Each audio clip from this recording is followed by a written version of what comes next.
내 안에 연약함을 아시는 주님, 오늘도 나는 흔들립니다. 나를 온전케 하시는 이 예수 그리스도, 나의 마음을 잡아주소서. 오늘 우리에게 주시는 하나님의 말씀은 이사야 9장 16절에서부터 21절까지 말씀을 새번역 성경으로 읽어드리겠습니다. 이 백성을 인도하는 지도자들이 잘못 인도하니 인도를 받는 백성이 멸망할 수밖에 없다. 그러므로 주님께서 그들의 젊은이들에게 자비를 베풀지 않으실 것이며 그들의 고아와 과부를 불쌍히 여기지 않으실 것이다. 그들은 모두가 불경건하여 악한 일을 하고 입으로는 어리석은 말만 한다. 그래서 주님께서는 진노를 풀지 않으시고 심판을 계속하시려고 여전히 손을 들고 계신다. 참으로 악이 불처럼 타올라서 찔레나무와 가시나무를 삼켜버리고 우거진 숲을 사르니 이것이 연기 기둥이 되어 휘돌며 올라간다. 만군의 주님의 진노로 땅이 바싹 타버리니 그 백성이 마치 부를 때는 땔감같이 되며 아무도 서로를 아끼지 않을 것이다. 오른쪽에서 뜯어먹어도 배가 고프고 왼쪽에서 삼켜도 배부르지 않아 각각 제 12개 살점을 뜯어먹을 것이다. 므낫세는 에브라임을 먹고 에브라임은 므낫세를 먹고 그들이 다 함께 유다에 대항할 것이다. 그래서 주님께서는 진노를 풀지 않으시고 심판을 계속하시려고 여전히 손을 들고 계신다. 아멘. 내가 사랑할 수 있는 분이 여전히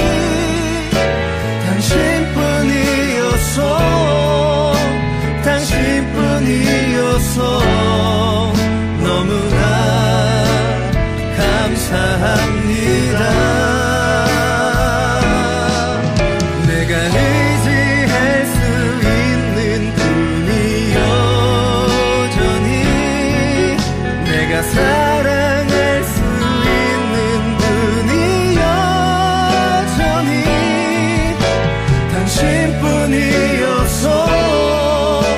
당신뿐이어서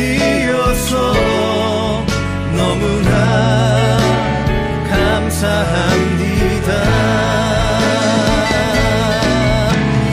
내 안에 있는 다른 기대들을 내려놓고 이 시간 오직 주만 바라봅니다.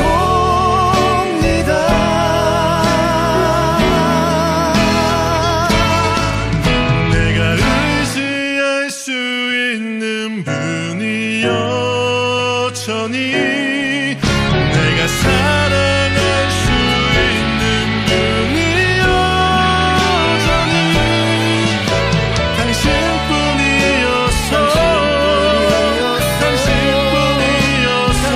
너무나 감사합니다. 내가 의지할 수 있는 분이 여전히, 내가 사랑할 수 있는 분이 여전히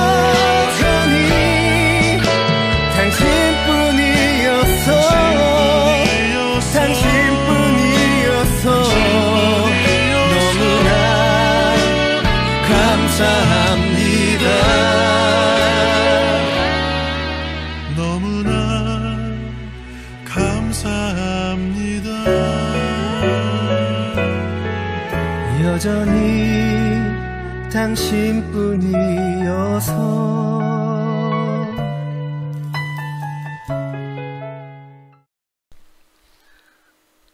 오늘도 우리 주님의 은혜가 여러분에게 가득하기를 바랍니다. 지난 주일 여러분 김재경 목사님께서 오랜만에 오셨습니다. 김재경 목사님 뵐 때마다 참 겸손하시다는 생각이 듭니다. 제가 뭐 그렇게 의지할 때가 많지 않거든요. 그런데 많은 연락을 주고받지 못하지만 이렇게 연세도 있으시고 바쁘신데 포도나무 주일이 있는데 목사님 뵙고 싶네요 라고 한마디 하자마자 그냥 두말하지 않고 달려오셨던 목사님의 모습이 본받고 싶습니다. 주님 부르시면 그냥 두말하지 않고 가는 제가 되고 싶습니다. 그렇게 다짐했었던 바로 그 주일에 정말 신기하게도 저희 이대 담임 목사님이셨던 서병성 목사님 전화가 오셨습니다.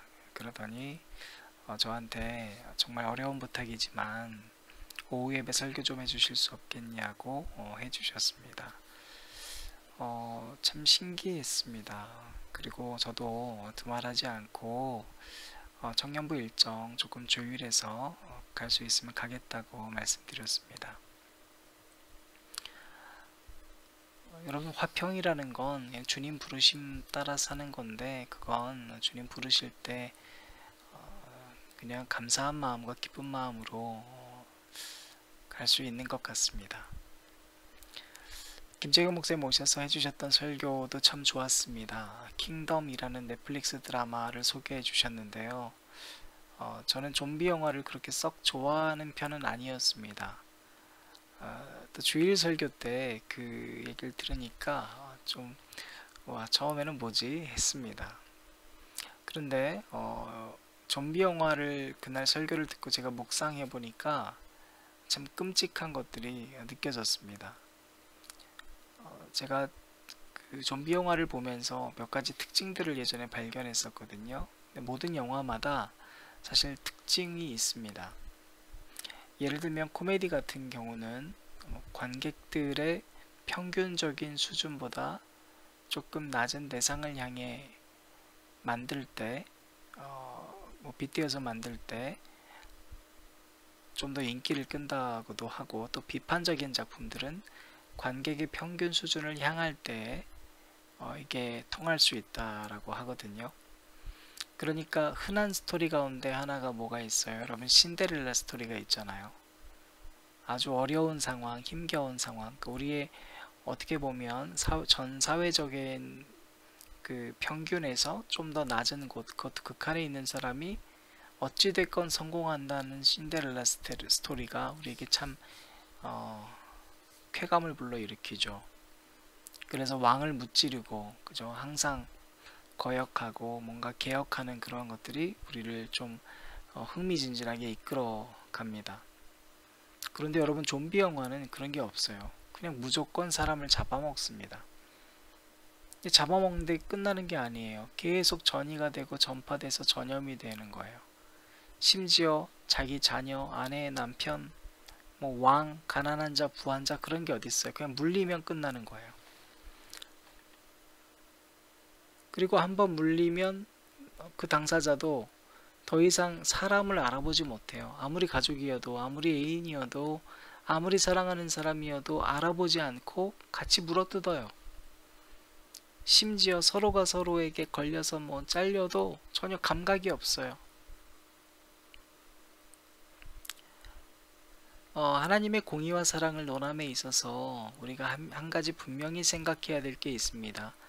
먼저 16절 말씀인데요. 이 백성을 인도하는 지도자들이 잘못 인도하니 인도를 받는 백성이 멸망할 수밖에 없다. 하나님이 지도자를 문책하신다는 거예요. 하나님 늘 그렇게 하시죠. 하나님께서 능력을 주셔서 그 사람에게 왕의 자리를 맡겼다 할지라도 그건 대신 맡겨진 자리일 뿐입니다. 그런데 그걸 자기 자리로 착각한 사람 하나님이 반드시 벌하십니다. 여러분, 우리에게 주어진 자리도 마찬가지입니다. 이거 내 힘과 내 노력으로 했어라고 생각하는 사람이 되는 순간 하나님 언젠가 벌하십니다. 여러분, 잊지 마시길 바랍니다. 그런데 17절 말씀은 거기서 끝나지 않습니다. 그러므로 주님께서 그들의 젊은이들에게 자비를 베풀지 않으실 것이며 그들의 고아와 과부를 불쌍히 여기지 않으실 것이다. 그들은 모두가 불경건하여 악한 일을 하고 입으로는 어리석은 말만 한다. 그래서 주님께서는 진노를 풀지 않으시고 심판을 계속하시려고 여전히 손을 들고 계신다. 지도자들 벌 받았는데요. 끝나는 게 아니에요. 그 다음에 계속해서 그러므로 순환 접속사로 이어지면서 어떻게 되냐면 젊은이들도 용서 안 한다. 고아와 과부라고 내가 봐줄 줄 아느냐? 여러분, 하나님께서 내가 너 좀 약하니까, 너 좀 아직은 힘이 없으니까 너 조금 봐줄게, 그런 관점이 아니라는 거예요. 악하고 불경건한 것, 어리석은 말만 일삼는 것 다 똑같다는 겁니다. 여러분, 이것을 우리가 무섭게 받아들여야 됩니다. 왜냐하면 우리 내면에는요, 늘 하나님, 저는 아직은 뭐 힘이 없어서요, 아직은 가난해서요, 아직은 제가 돈이 좀 중요한 나이거든요, 이런 여러가지 핑계 요소들이 있어요. 그래서 우리는 주님께서 맡겨주신 사명을, 우리 어제 기억했던 사명이 뭐였죠? 화평케 하는 자, 이런 걸 할 수가 없다라고 핑계대고 있다는 거예요. 38년 된 베다니 연못에 있었던 병자 이야기 우리 기억합니다. 그 연못은요, 너무나도 많은 병자들로 북적였어요. 그런데 베다니 연못에 들어가는 사람은 나아요. 병 낫기를 바라는 사람이 모여 있어요. 근데 어떤 사람은 움직이질 않아요. 주님이 만납니다. 너는 여기서 뭐하냐고 그래요. 그랬더니 그 38년 된 병자가 하는 얘기가, 보세요, 다른 사람들이 다 먼저 들어가잖아요. 저는 갈 수가 없습니다. 다른 사람들이 먼저 가니까 할 수가 없어요. 핑계를 대요. 여러분, 똑같은 말이어도요, 이렇게 하면 되잖아요. 제가 조금 늦네요. 최선을 다했지만 조금 늦었습니다가 아니에요. 다른 사람들이 저렇게 가니까 제가 못합니다. 남을 시기하는 마음이 있는 거예요. 그때 주님이 말씀하시는데 뭐라고 합니까? 여러분, 다른 사람들 고쳐주듯이 그래 내 믿음대로 나을지어다, 혹은 뭐 그냥 안수하시고 고쳐주시는 게 아니라 네가 침상을 들고 일어나 걸어라 그래요. 네가, 주체가 너예요. 뭘 고치기 원하시는 겁니까? 더 이상 남 보고 핑계대지 말라는 거예요. 환경 탓하지 말라는 거예요. 남을 시기하지 말라는 거예요. 가난해서 못합니다, 저 아직 돈이 없어서 못합니다 란 말 우리 많이 하지 않습니까?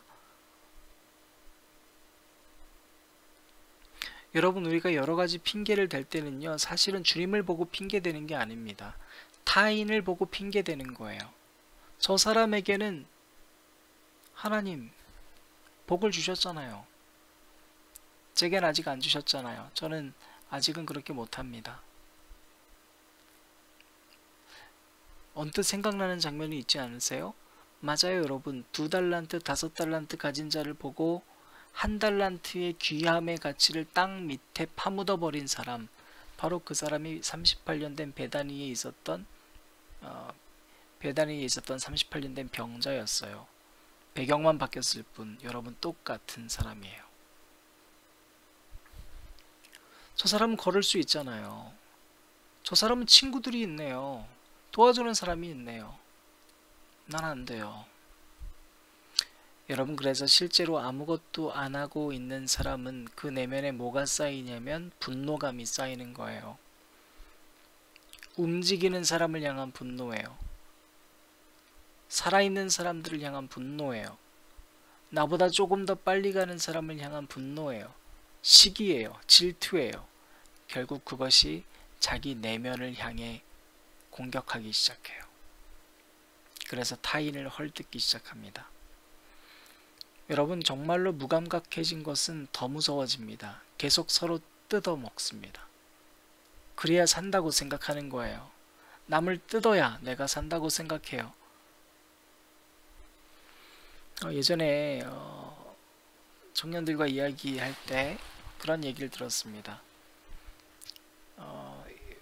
이상하게 교회 사람들이 참 좋은데, 굉장히 선한데, 선한 일도 많이 하는데, 자기들끼리 모여 있을 때는 같은 교회 공동체 사람의 뒷담화를 너무 잘한다는 거예요.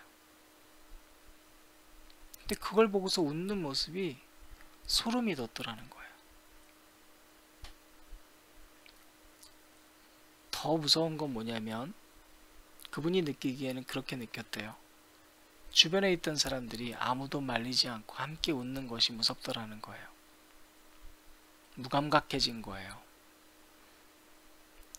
누군가가 헐뜯을 때 그냥 거기 같이 있으면서 그냥 무감각해진 상태로 있는 우리 모습, 우리가 반성해야 될 줄로 믿습니다. 여러분, 오늘 말씀 보니까요, 좀 좀비 생각이 났어요. 주일에 그 설교를 들어서 그런지 모르겠어요. 제가 보니까 20절 말씀에 오른쪽에서 뜯어먹어도 배가 고프고 왼쪽에서 삼켜도 배부르지 않아 각각 제 팔뚝의 살점을 뜯어먹을 것이다. 여러분, 끔찍한 일이에요. 심지어 므낫세는 에브라임을 먹고 에브라임은 므낫세를 먹고 여러분, 서로가 서로를 먹어요. 우리 어제 말씀 통해서 화평케 하는 자 되자고 했지 않습니까?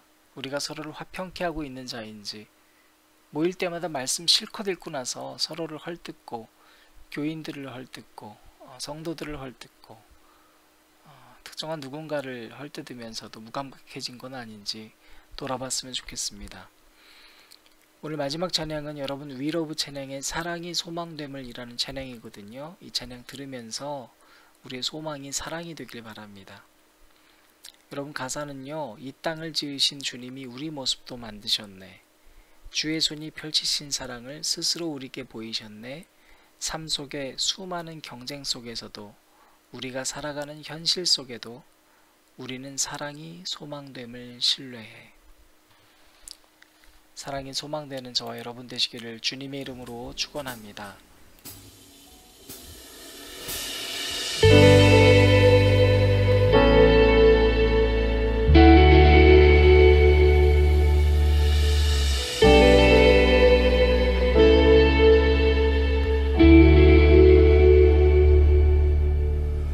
이 땅을 지으신 주님이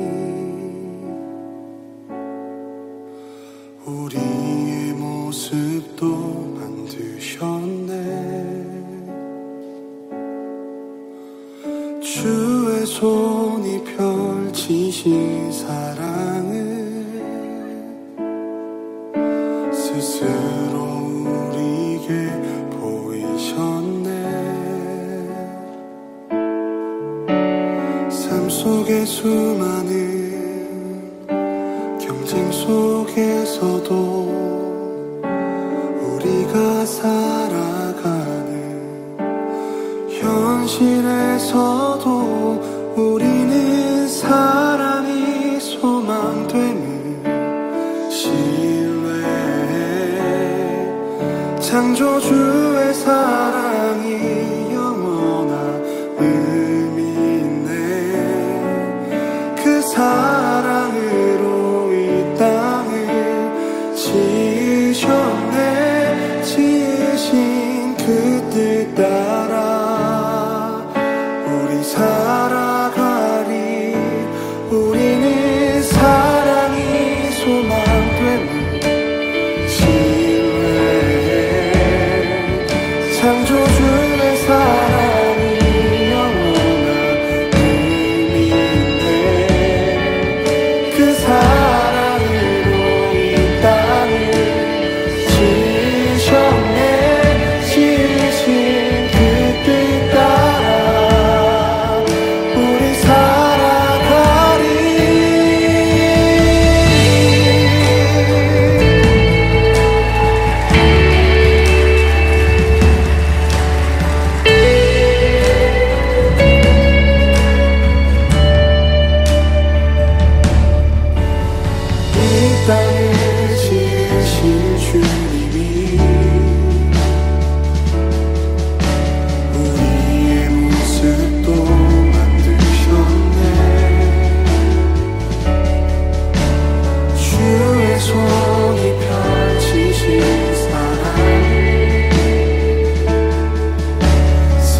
사